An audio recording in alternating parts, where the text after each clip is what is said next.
अस्सलाम वालेकुम dear students, कैसे हैं आप? सब ठीक है? टेंसेस की समझ आ भी रही है या बस ऐसे ही? अब इतनी अच्छी तफसील से समझा रहा हूँ, उम्मीद है आपको समझ आ रही होगी। तो आज हम वक्त ज़ाया किए बगैर हम चलते हैं अगले छठे टेंस पर, जो कि है हमारे पास टेंस है पास्ट परफेक्ट टेंस। परफेक्ट का आज हम पास्ट वाला टेंस करते हैं। ये हमारा छठा टेंस है।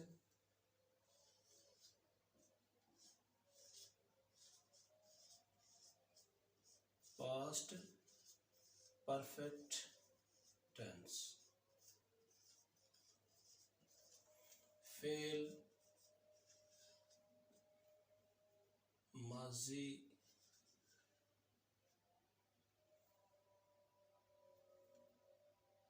मुकम्मल।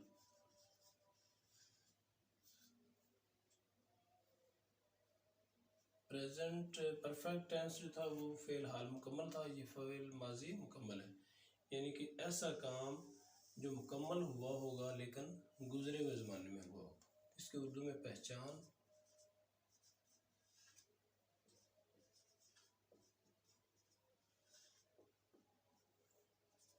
उर्दू में इसकी पहचान ये है बच्चों, चुका था,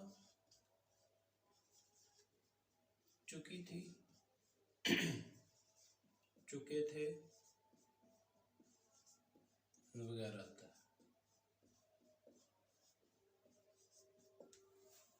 मसलन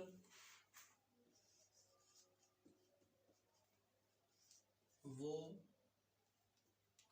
खाना खा चुके थे। दूसरा असलम स्कूल जा चुका था वगैरह। इंग्लिश में हम इसकी बनावट पढ़ते हैं।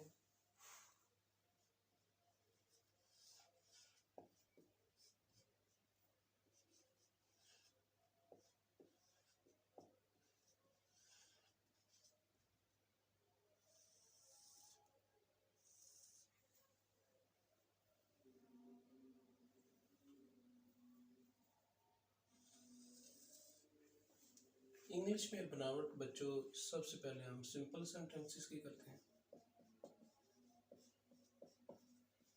सिंपल सेंटेंसेस यानी कि सादा फिक्रात, मुस्बत फिक्रात जिसे हम कहते हैं। तो बच्चों इसका फार्मूला क्या होगा? सिंपल सेंटेंसेस में सबसे पहले सब्जेक्ट, उसके बाद इसका हेल्पिंग वर्ब है हैड, एक ही हेल्पिंग वर्ब है पास्ट परफेक्ट का हैड। उसके बाद हमारे पास वर्ब की है थर्ड फॉर्म जिसमें कंटिन्यूस नाउन लगा हो और परफेक्ट लिखा हो। तो परफेक्ट में हमेशा थर्ड फॉर्म इस्तेमाल करते हैं वर्ब की। और उसके बाद आ जाता है ऑब्जेक्ट, फिर फुल स्टॉप। इसकी एग्जांपल्स हम पढ़ते हैं। अब चूंकि हेल्पिंग वर्ब एक ही है, तो जब हेल्पिंग वर्ब एक ही हो तो वो सब के साथ इस्तेमाल होता है। इसलिए मैं ये अब कोई प्रॉब्लम नहीं है कि आई हुई के साथ क्या है, हीशियट के साथ क्या है। ये सब के साथ हैड अकेला है तो ये सब के साथ आ गया।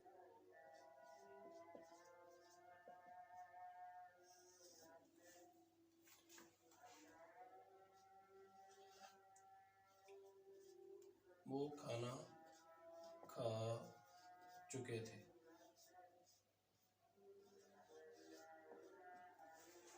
लेकिन वो खाना खा चुके थे, इसको हम ट्रांसलेट करते हैं। ये है सब्जेक्ट, खाना ऑब्जेक्ट, और खाना जो है वो खाने का अमल जो है वो वर्ब है। तो सबसे पहले सब्जेक्ट क्या है?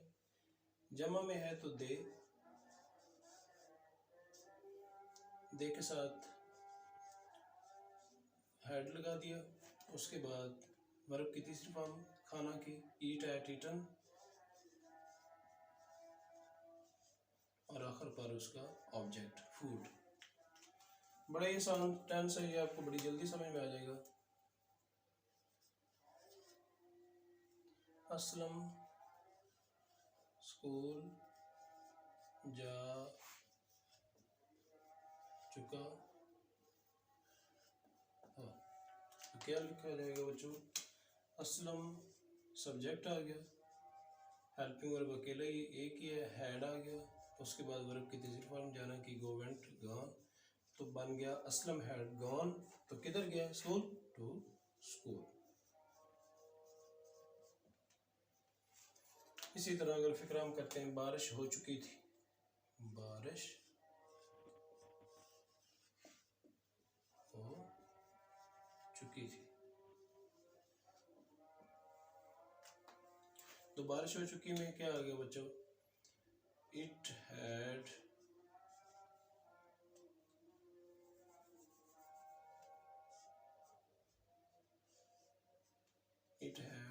रेन्ड, रेन तीसरी फॉर्म क्या? रेन्ड, बारिश हो चुकी थी। अब हम देखते हैं इसके नेगेटिव और इंटरोगेटिव। देखें, इसको आप नोट करें, इसको पास करके इसको ब्रेक लगा के इसको नोट करें, उसके बाद आप इसके नेगेटिव और इंटरोगेटिव, इस टेंस के एंड पर हम जब नेगेटिव इंटरोगेटिव करेंगे तो हम बताएंगे इस टेंस में बस का दो टेंस भी इकट्ठे होते हैं, यानी कि एक ये खुद होता है, एक इसके साथ एक और टेंस भी आता है, तो वो जो डबल फिक्र होता है वो आपको एंड पर करवाते हैं। नंबर 2 हमारे पास नेगेटिव सेंटेंसेस,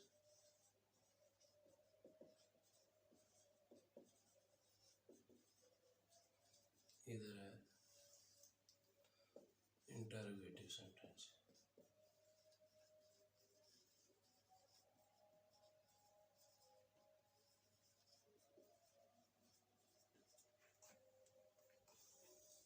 नेगेटिव और इंटरोगेटिव, इनके मनफी फिक्रात, और ये कौन से हैं? सवालिया फिक्रात। सवालिया फिक्रात का कुलिया बच्चों, नेगेटिव का सब्जेक्ट के बाद हैड लगाएं, इसका हेल्पिंग वर्ब, उसके बाद नॉट, फिर उसके बाद वर्ब की थर्ड फॉर्म प्लस ऑब्जेक्ट। इसके साथ क्या होगा? हेल्पिंग वर्ब को शुरू में ले हैड, एच कैपिटल करें, प्लस सब्जेक्ट आगे आ जाएगा, और उसके बाद वर्ब की थर्ड फॉर्म, और आखिर पर आ जाएगा ऑब्जेक्ट, और सबसे आखिर पर सवालिया निशान। इसकी एग्जांपल पढ़ते हैं बच्चों।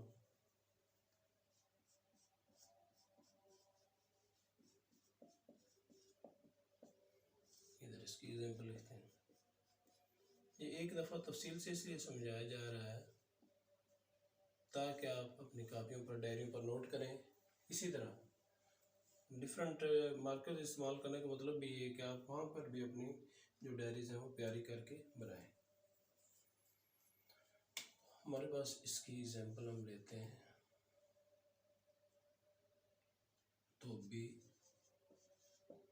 कपड़े नहीं धो चुका था, तो चुका था। तो धोबी की इंग्लिश क्या है बच्चों? वॉशरमैन, द वॉशरमैन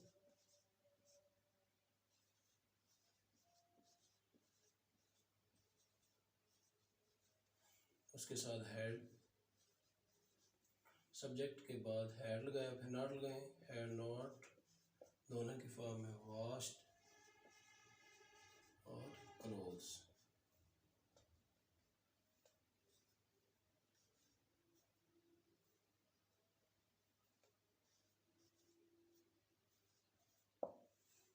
इसी तरह अगर हम इसको सवालिया में कर दें, क्या धोबी कपड़े धो चुका था, तो क्या आएगा? सवालिया कर बनाते हुए आपने हेल्पिंग वर्ब को शुरू में ले आना। हेल्पिंग वर्ब कौन सी आ रही है इसमें? हैड आ रहा है, तो हैड वॉशरमैन, वॉशरमैन। इसको हेल्पिंग वर्ब को और सब्जेक्ट को आगे पीछे करने से सवालिया बन जाता है, और हेल्पिंग वर्ब अगर सब्जेक्ट के आगे लगा दिया जाए तो मुस्बत हो जाता है, सिंपल हो जाता है, और हेल्पिंग वर्ब शुरू में लगा दिया जाए तो सवालिया बन जाता है। यानी कि जिन बच्चों को ये सवालिया फ़िक्रात की समझ नहीं आएगी तो वो आप जिस टेंस में आप उसका सवालिया फ़िक्र करेंगे उसका हेल्पिंग वर्ब उठाएं, शुरू में लगा दें और सब्जेक्ट को उसके आगे लगा दें। तो हैड वॉश योर मैन, तो दोनों की फॉर्म है वॉश क्लोथ्स, क्या धोबी कपड़े धो चुका था। इसकी दो एग्जांपल करते हैं और उसके बाद आते हैं इसके जो डबल फिक्र आता है इस टेंस में, वो हम उसको देखते हैं। हम चाय नहीं पी चुके थे। एक्चुअली चाय का फिक्र अक्सर मैं लिख देता हूँ क्योंकि चाय मुझे पसंद ही बहुत है। तो वी हैड नॉट, तो पीना की तीसरी बार हम चाय की taken, take to taken, we had not taken और फिर आगे लगा देंगे टी। इसी तरह अगर हम इसको सवालिया में करें, हम लिखेंगे क्या हम चाय पी चुके थे। तो सवालिया में क्या हमने आपको बताया कि हेल्पिंग वर्ब शुरू में गए had we taken tea, had we taken tea, इसके सवाल इंशाल्लाह। तो जी बच्चों ये दो फिक्रें हैं, आपको इसकी समझ आ चुकी है। आप एक ही हेल्पिंग वर्ब है, आप सवालिया फिक्रात में हेल्पिंग वर्ब शुरू में लगाएं और सब्जेक्ट आगे करें, इसमें हेल्पिंग वर्ब के बाद नॉट लगाएं। ये पक्का रूल आप समझ लें। ये पहले भी मैंने आपको बताया कि जब आपने नेगेटिव करना है किसी भी टेंस का, तो आपको सिर्फ सिंपल आ जाए तो आप नेगेटिव और इंटेरोगेटिव आसानी से कर सकते हैं, मतलब मनफी और सवालिया फिक्रे आसानी से बना सकते। नेगेटिव बनाने के लिए सब्जेक्ट के हेल्पिंग वर्ब के बाद नॉट लगा दें, सब्जेक्ट के बाद हेल्पिंग वर्ब आता है उसके बाद नॉट लगा दें। और अगर आपने बनाने हैं सवालिया तो आप सवालिया फिक्रे में सब्जेक्ट को हेल्पिंग वर्ब के बाद लिखें और हेल्पिंग वर्ब शुरू में लगा दें। अभी हम इसके देखते हैं, इसमें डबल फिक्रे आ जाते हैं इस टेंस में, और एक फ्यूचर परफेक्ट आएगा, फ्यूचर का एक टेंस होगा। इन दोनों टेंसेस में डबल फिक्रे भी आ जाते हैं, उसको हम देखते हैं कैसे करते हैं।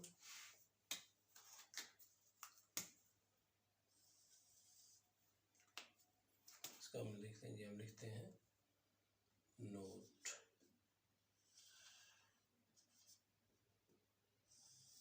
जिसका ज़रूरी नोट है जी हम करते हैं, अगर फिक्रे में दो काम हो रहे हों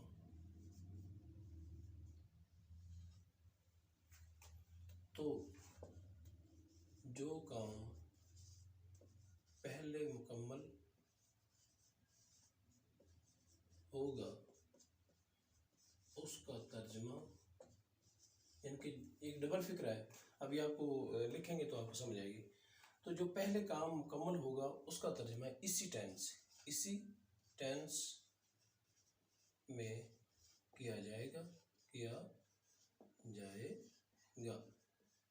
जबकि बाद में होने वाले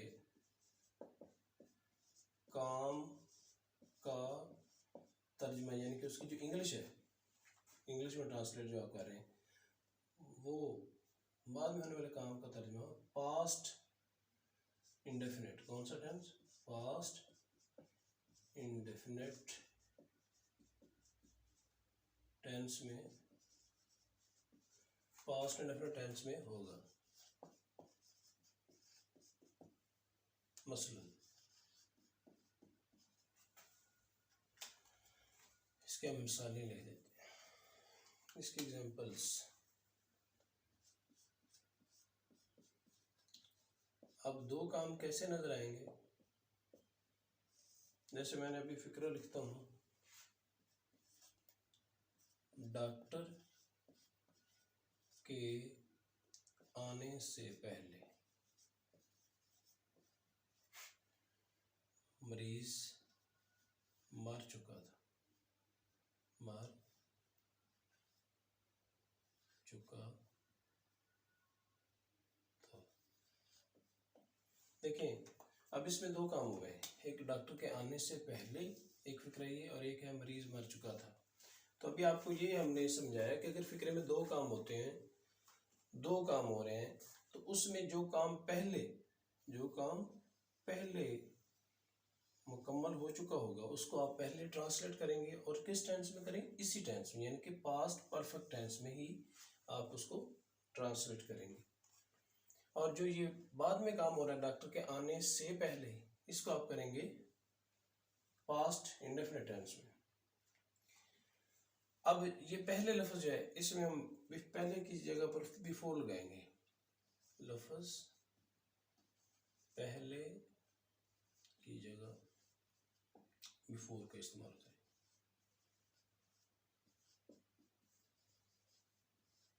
करेंगे। तो पहले हम देखते हैं इस फिक्रे को, मरीज मर चुका था, हम लिखते हैं इसी टेंस में द पेशेंट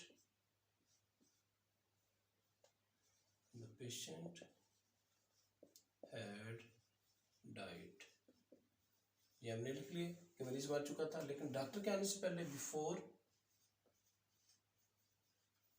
अब इसको आप पास्ट इंडेफिनिट में कैसे करेंगे? डॉक्टर के आने से, मतलब इसका मतलब है कि डॉक्टर आया, before the doctor came, before the doctor केम। यानी कि जब आप दूसरी फॉर्म लगाएंगे तब भी पता चलेगा ये पास्ट इंडेफिनिट में आपने इसको नोट किया है। तो पास्ट इंडेफिनिट का ये फिक्रा बन गया पास्ट इंडेफिनिट का, द डॉक्टर केम, और ये बन गया इसी टेंस का, द पेशेंट हैड डाइड, और हमने बिफोर इसके साथ अटैच किया। दो एग्जाम्पल और करते हैं।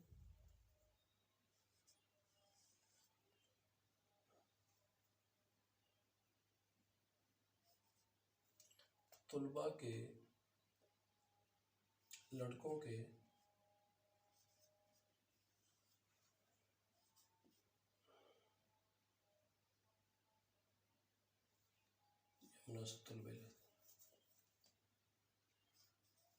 तुलबा के स्कूल पहुंचने से पहले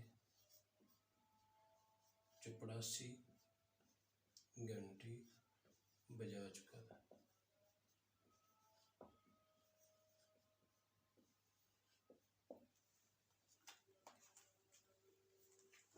देखिए, चपड़ासी घंटी बजा चुका था, ये काम पहले हो गया। किन से पहले? किस काम से पहले? स्कूल के तुलबा जब स्कूल पहुंचे, उन पहुंचने से पहले। तो हम ट्रांसलेट करते हैं ये इसको पहले, चपड़ासी की इंग्लिश है द पीएन,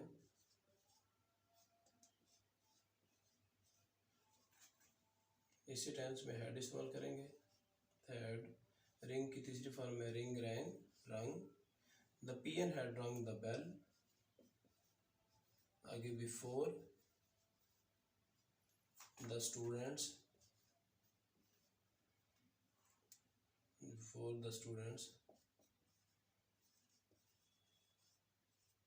रीच स्कूल, इनके स्कूल पहुंचने से,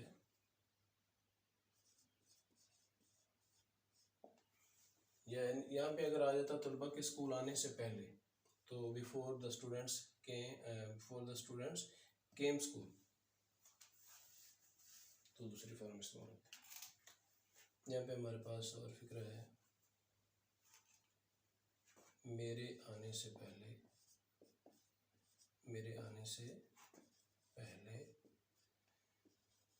मेरा भाई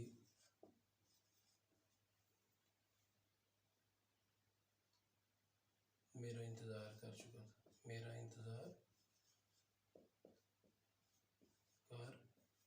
चुका था।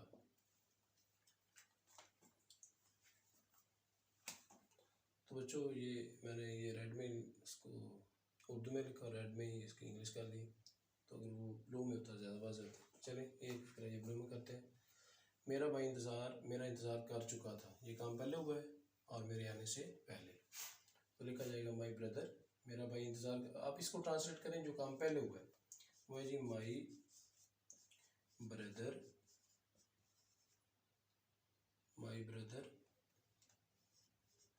हैड वेटेड, इंतज़ार करना की फॉर्म तीसरी है, वेटेड फॉर मी, मेरा भाई इंतज़ार कर चुका था, my brother had waited for me before, मेरे आने से पहले, बिफोर आई केम। अगर आ जाता है मेरे घर आने से पहले, before I came to home. ठीक है बच्चों, तो ये हैं ऐसे फिक्रे कि जिसमें जो काम पहले होगा वो आप उसकी ट्रांसलेशन पहले करेंगे, जो काम बाद में होता है आप उसकी ट्रांसलेशन बाद में करेंगे। ऐसे आप इसको नोट कीजिएगा, इसको पास करके ब्रेक करके। उम्मीद है आपको ये टेंस का ये हिस्सा भी समझ में आया होगा। ये टेंस का ये हिस्सा है जिसमें दो फिक्रे आते हैं, दोबारा आपको रिवाइज करवा देते हैं कि ऐसे फिक्रे होते हैं, डॉक्टर के आने से पहले मरीज मर चुका था, मेरे वहाँ पहुँचने से पहले मेरा दोस्त जा चुका था, पुलिस के आने से पहले चोर भाग चुका था। तो ऐसे फिक्रे जो हैं ये होते हैं पास्ट परफेक्ट के डबल फिक्रे। तो इन फिक्रों को हल करने का, इनको ट्रांसलेट करने का तरीका क्या है, जो काम इसमें देखें फिक्रे में पहले हो चुका है आने से पहले, तो काम क्या हुआ, मरीज मर चुका था, तो वो काम पहले लिख दें और आगे बिफोर लगाएं और उसके बाद अगला काम जो है पास्ट इंडेफिनिट टेंस में करें। तो उम्मीद है इंशाल्लाह आपको समझ आ चुका होगा और इंशाल्लाह आप मज़ीद अपने दोस्तों को भी समझाएंगे इसके बारे में। तो बच्चों तब तक अपना ख्याल रखें, वालिदैन की खिदमत करें, बड़ों का अदब करें, 5 वक्त की नमाज़ पढ़ें, कुरान पाक की तिलावत करें और दूसरों को मदद करें, दूसरों को पढ़ने में मदद करें। वो लोग जो ट्यूशन नहीं पढ़ सकते उनको भी समझाएं। जितना आप ज़्यादा समझाएंगे उतना आपकी ग्रामर जो है वो ज़्यादा अच्छी होगी। तो ये ग्रामर जो है ये बार बार किसी को समझाने से या बार बार इसकी रिवीजन करने से ये ज़्यादा याद रहती है। वैसे ये भूल जाते हैं, लेकिन अगर आप एक दफ़ा अच्छी तरह से समझ लें तो उसके बाद आप टेस्ट दें और टेस्ट देने के बाद फिर आपको, चाहे आप 2 हफ्ते बाद भी इसको देखा करेंगे, आपको एक दफ़ा रिवाइज़ करेंगे तो वो आपको आसानी से ज़हन में आ जाएंगे। तो बच्चों मिलते हैं फिर हम एक ब्रेक के बाद। तब तक अपना ख्याल रखें। अल्लाह हाफिज़।